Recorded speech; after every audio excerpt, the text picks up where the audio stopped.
What's up guys, welcome back to another video, and today what we're going to be doing is swapping out the front brake rotors and the front brake pads on the Golf R. I've never done this myself before, it's my first time doing this, so we'll see how this goes. Just made a run to Harbor Freight, picked up some stuff. So the OEM setup is being replaced by a set of R1 Concepts slotted rotors. These are their Geomet E-lines. These are ceramic brake pads to help against the brake dust issues that the OEM pads face. Hopefully we also get a little better like brake feel and stuff out of them too. Overall, for the brake pads, the brake rotors, we also have the same set but for the rear and their R1 ceramic rear pads as well.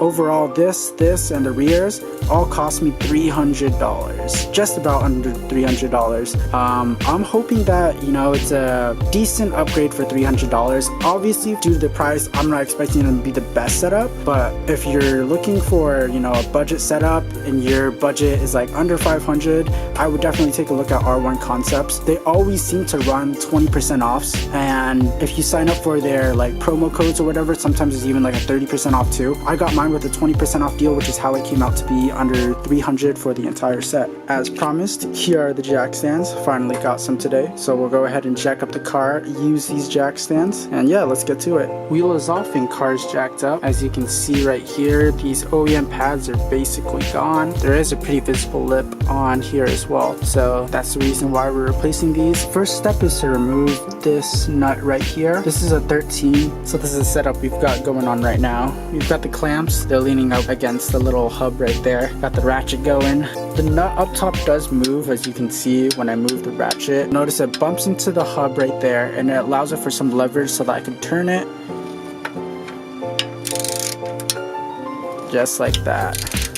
Both the top and the bottom are out. I did have to use a T45 in order to get the bottom one out, since it was a little more stubborn, but both of them are out. So let's take off the caliper. The GoPro keeps shutting off after recording for a little bit.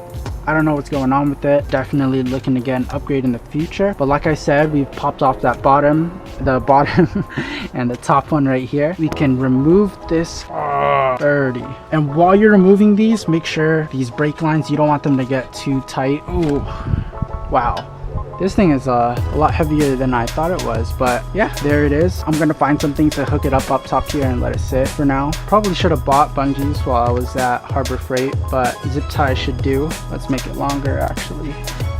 So now we're just going to secure this on top over here. So that's hooked up. Let's go ahead and take out these brake pads now. So you're going to want to use something to pry in between the pad and the rotor itself. A lot of people just use a flathead screwdriver. So go ahead and see if this works. And man, these pads are beat, it looks like. There's a pin on the bottom and a pin on the top. We're just going to shove the flathead in. There we go. Whew. Man, yeah, these pads are shot. Let's take the back one out. Let's see. So both of them are off. Wow, yeah, these pads are basically shot. So we have some new hardware in here. Interesting. Maybe they're new. Oh, maybe they are new bolts. Thank God. So the OEM brake pads are off. As you can definitely tell, these needed to be replaced a while ago, but glad they're off. Look how much meat is left on them, nothing at all. But here is the new one. Wow, so much more pad life. So the problem with these OEM pads, even though they are cheap and they feel really good, but it's brake dust. Like, I just washed these wheels, like, I'd say, what is today? Today is Friday. I washed them like 2 or 3 days ago, and just look at the dirt on them. Look at all the brake dust. And so these ones that we're upgrading to today, these are the stoptech centric posi quiets. These are ceramic, so hopefully it helps out a little more on the feel and with all this brake dust problem as well. So now that the pads are out, we're gonna go ahead and remove that caliper carrier right there, and then get the OEM rotor off as well. So now we're gonna remove this carrier right here, and to do that we need to remove this bolt right here, and the other one, which is right up here. Both of these are 21. These two are torqued to about 150 foot-pounds, so it is going to take a little bit. I'll definitely try my best. If you're trying this at home, you'll probably want more space, but let's get cracking.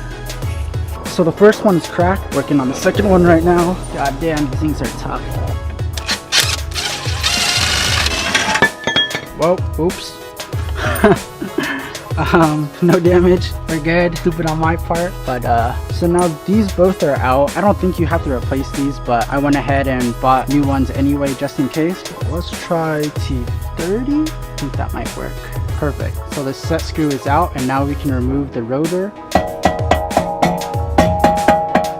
Well, this is gonna be tough to remove. Let's see how we can get this guy out of here. One eternity later. Holy crap, new update. Finally got the rotor off after an hour of pounding away. It was rested on there real good, as you can probably tell from the condition that the hub is in.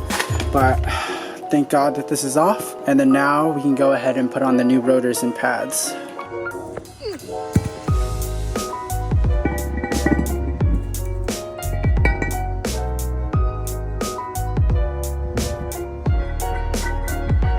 Before we start and reinstall everything, I'm just gonna hit the carrier with a little bit of a brake cleaner to clean it all up. Damn, look at all that brake dust coming off. That is dirty. Also gonna hit the hub and the dust shield thing with a little more brake cleaner. Let's see if I can get a little POV. Man, it's kinda crazy. Whew, damn, that shit smells. Before we put on the new rotor too, I'm also gonna hit the front and the back with, you guessed it, brake cleaner. Brake rotor is in and it is looking clean. Don't forget your set screw. And now we're gonna work in reverse and attach the caliper carrier. Caliper carrier is bolted in. Now you're gonna take your torque wrench, and I believe this needs about 150 pounds of torque, so a decent amount. We'll fare somehow. I'll go ahead and torque these down, and then we'll move on to the next step. Now that the bolts are torqued down, it's time for the pads. These are fairly simple. Just pop them in. Pads are now installed. The next step is we have to depress this caliper. So how we're gonna do that is, since we're putting pressure back into the system, go ahead and open your brake fluid reservoir. I'm gonna try this with a pair of C-clamps. I'm gonna see if this works out. I'm gonna put the camera down and we'll see if it does. Depressing that damn caliper is freaking tiring. Holy crap. But now that's done, we're gonna take this, cut the zip tie right there, and we're gonna slip it over the pads. To give you guys a little POV shot, hopefully the GoPro stays on the entire time. So we're gonna cut the zip tie. If these shitty scissors will cut it, should have grabbed the better ones. Okay, no, I'm fucking stupid. Cut it again. Alright. Okay, so now that the caliper is back on, you're going to take the new screws. These all torque down to around 13 or 14 Newton meters, which is, I think, don't quote me on this, 20 or 21 foot-pounds of torque. We'll double check. We got one side done, looking clean, fresh pads. Gonna go ahead and finish off the other side, and I'll update you guys when I'm done.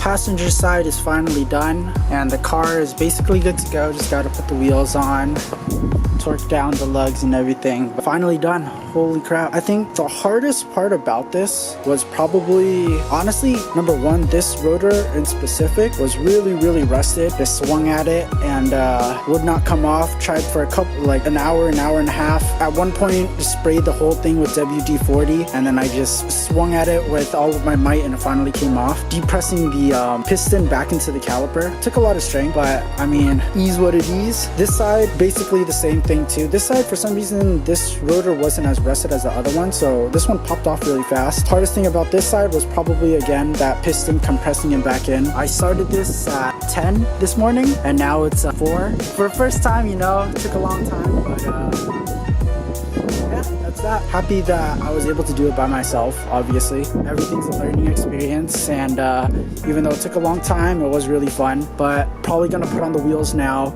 and then take it on a drive and see how she runs. Been a while since the last update. Brakes are all bedded in. Also took the car to get a wash as well. That's it for this video. Thanks for tuning in, guys. If you enjoyed it, please leave us a thumbs up and comment down below. Other than that, we'll see you in the next video. Catch you later, guys.